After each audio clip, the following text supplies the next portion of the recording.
They said Queen Elizabeth took her secrets to the grave. But they were wrong. Because what was discovered after her death, sealed away in a private velvet box deep within the royal vaults at Balmoral, was not just personal. It was explosive. Before we continue, please hit the like button, subscribe to the channel, and turn on the notification bell for updates. A handwritten letter. Not typed. Not dictated. Written in her own steady hand. And in it, the late Queen. Known for her composure, her silence, and her diplomacy, allegedly said something no one expected to hear. That Meghan Markle was never meant to be a royal. That from the very beginning, she had ulterior motives. Now pause and let that sink in. This isn't a tabloid claim. This isn't idle gossip. This is allegedly the personal view of Britain's longest reigning monarch, expressed in her most private words, never intended for the world to see. So the question is, why now? Why was this letter hidden away? And more importantly, who leaked it? Because if this is real, and everything inside it checks out, it doesn't just expose Meghan. It changes how we see Prince Harry. It reshapes everything we thought we knew about Megxit. And it raises a chilling thought. Did the Queen see all of this coming? Let's rewind. When Meghan first appeared on the scene, she was a breath of fresh air to many. Modern, confident, biracial. A symbol of a more inclusive future for the crown. The press exploded with headlines. The palace beamed. And Harry, well, Harry looked like he'd found his fairy tale. But behind palace walls, there were whispers, questions, and now, based on this alleged letter, confirmed doubts. The Queen apparently watched Meghan closely. She saw past the speeches, the smiles, the photo ops. She saw something else. Ambition, strategy, control. She reportedly feared that Meghan wasn't stepping into the royal role to serve, but to elevate her brand. To use the crown as a platform, not a duty. But here's where it gets even more unnerving. The letter wasn't addressed to a royal advisor. It wasn't meant for Charles. It wasn't even meant for William. It was allegedly written to one person, and this is where the palace truly panicked. Princess Anne. Yes, the Queen's most loyal daughter.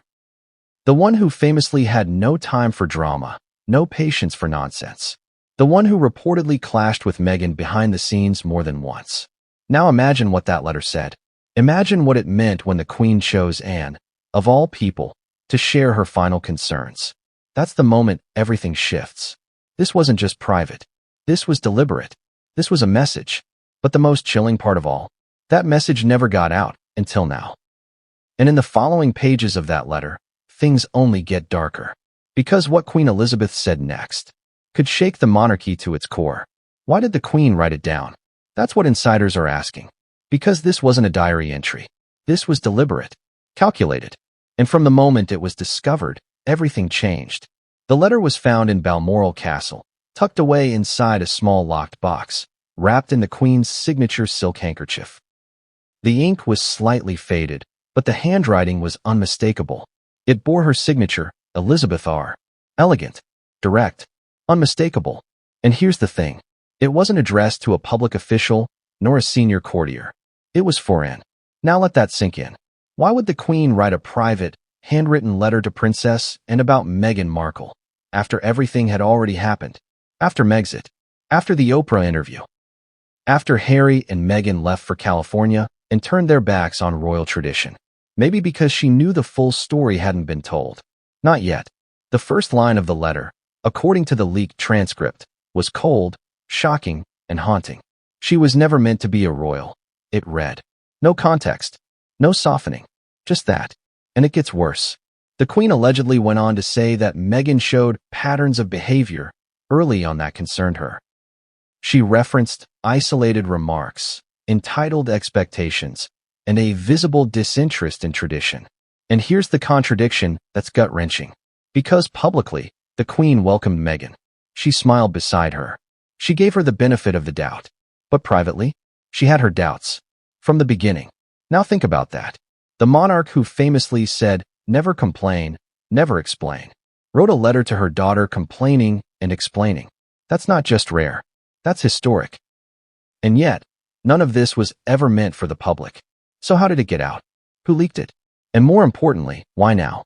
Because if this was meant to die with the Queen, then someone out there just opened a vault full of royal ghosts. But what came next in that letter? takes things from cautious concern to open accusation. Ulterior motives. That's the phrase the Queen allegedly used. And it wasn't tossed in lightly. It was underlined. The word alone carries weight. Dark intentions, hidden plans, a concealed agenda. Coming from anyone else, it might sound like paranoia. But from Queen Elizabeth?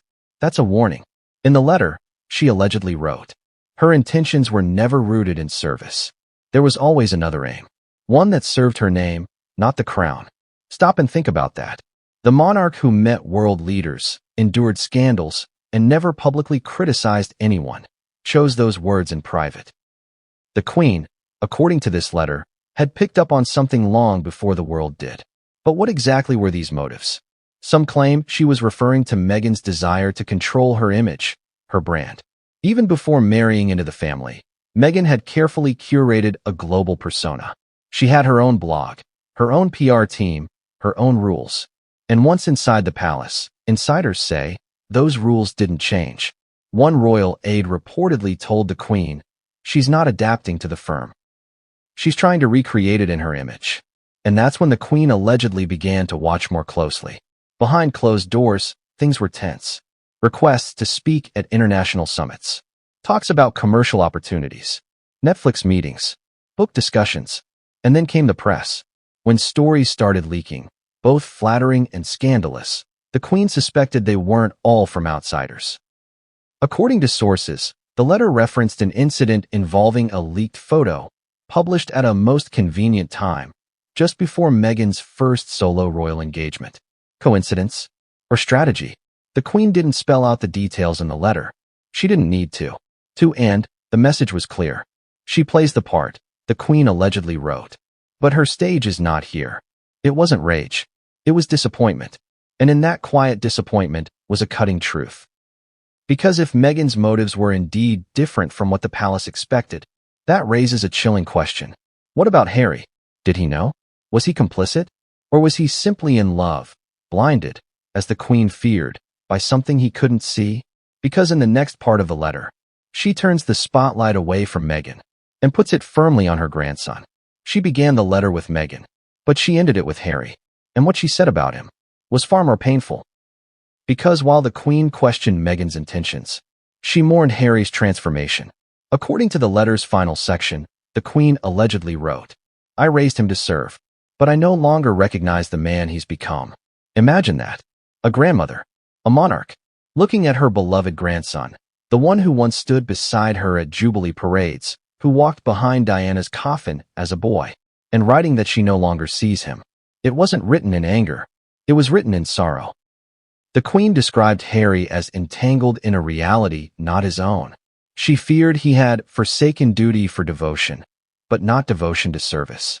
Devotion to someone who, in her words, does not understand the weight of the crown, only the shine of it. That line hits hard, because it implies something deeper. That Harry didn't just leave the monarchy. He turned his back on something the Queen had spent 70 years building. And worse, he may not have even realized it. She wrote, his judgment is clouded. And when love clouds duty, the country suffers. That wasn't just personal. That was constitutional. You can feel the heartbreak in every line. This wasn't about disliking Meghan. It was about losing Harry. And here's the contradiction that makes this all so tragic. The Queen didn't stop him. She didn't block their exit. She let them go. But now, in this final letter to Anne, she was finally saying what she never could aloud. That she feared for the institution. That she feared for the future. And above all, that she feared Harry no longer knew who he was. And here's the kicker. This final part of the letter, insiders claim, included a chilling line. If he continues on this path, he may burn down what others spent centuries building. A legacy, a crown, a family.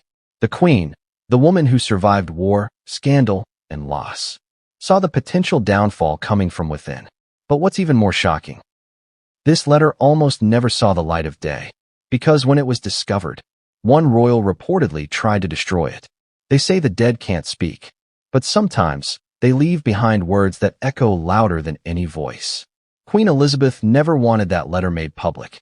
It was written in confidence, sealed with purpose, and meant for one pair of eyes only, Princess Anne. Yet here we are, reading between the lines of history, And what we find is unsettling. Because this wasn't just a grandmother's quiet reflection. It was a monarch's final warning. A warning that now, years later, feels eerily prophetic. She was never meant to be a royal. Her motives were her own. He may burn it all down. These weren't lines scribbled in haste.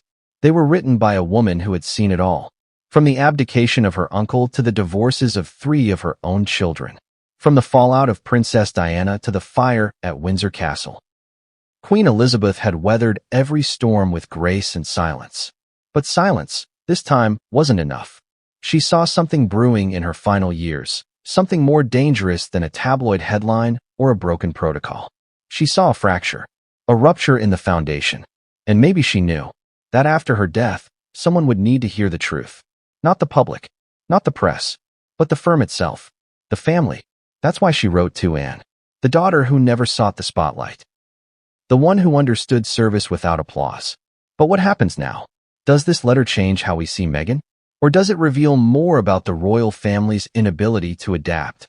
Was Meghan truly unfit for royal duty? Or was she simply unwilling to play a part written by someone else? And what about Harry? Was he a victim of love? Or did he willfully ignore what his grandmother had tried, quietly, to show him? There are no easy answers, only hard questions. And maybe that's exactly what the Queen intended. Because here's what's truly haunting. The letter was dated just 6 weeks before her passing. She must have known the end was near. And in her final act of honesty, she didn't give a speech. She didn't sit for an interview. She picked up a pen, and she wrote. Not for the cameras, not for the historians, but for truth. And now, that truth is out. So what do we do with it? You, watching this right now? Do you believe Meghan was never meant to be a royal? Do you think the Queen's warning was ignored? Was this letter the final word, or the beginning of an unraveling? Let us know in the comments. Because this story isn't over. In fact, the vault may have more secrets. And the next one might just involve what else the Queen locked away, including a second letter addressed not to Anne, but to Charles. Make sure you subscribe, because what comes next changes everything.